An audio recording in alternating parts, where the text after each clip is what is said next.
Please state your name and location. Michael Brown Sr., St. Louis, Missouri.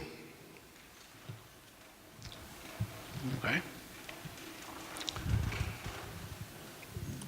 Brother Michael, tell us your story of what you and your family have experienced in police brutality and police violence. Well, the story is growing up, myself, I had to deal with those issues. You know,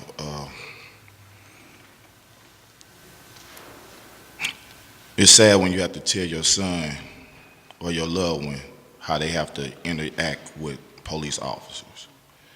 You know, just to warn them to obey. But I wouldn't say obey, just to follow directions. I had a lot of interactions, but my son had more, you know, because of his size, his weight, you know, from behind, he looks like a grown man. He had a lot of issues with them, you know, talking to him and he not knowing what to do and knowing procedure of, if you come in contact with a police officer, don't forget, son, make sure you call me or your mother. When you at an age of 10, Mike was always tall. He always had some weight on him. So just coming up and being a big guy, that can always be a problem. You know, I feel like it shouldn't even matter if a black person, size, skinny, small, or whatever, they shouldn't be harassed at all. You know, it's just sickening.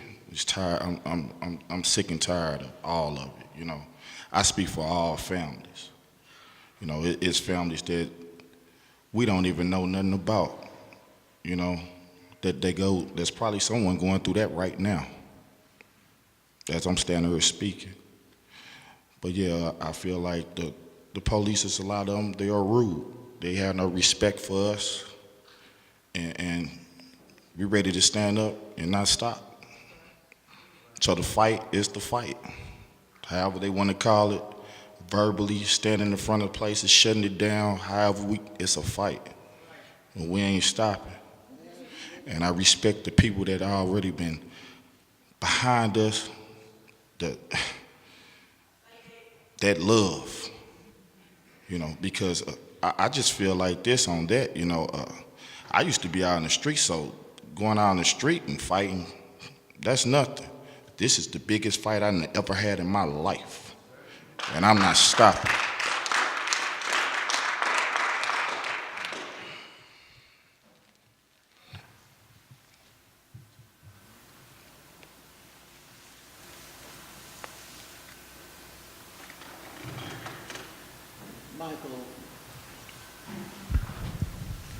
So Michael Brown Sr., Yes. tell us what has been the effect on your family and neighbors and friends as a result of this.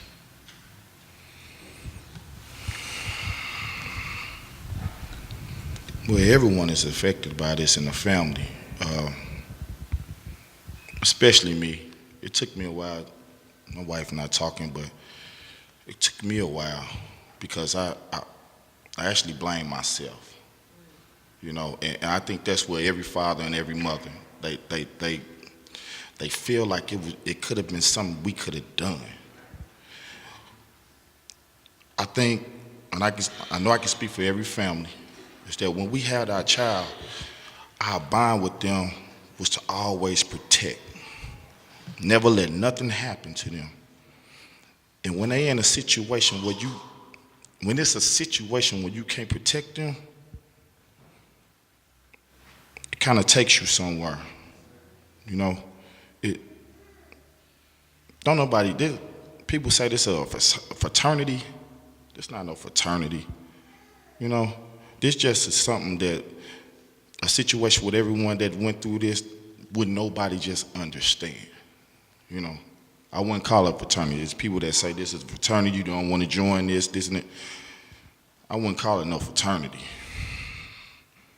It's just a sad, bad situation that needs to be changed.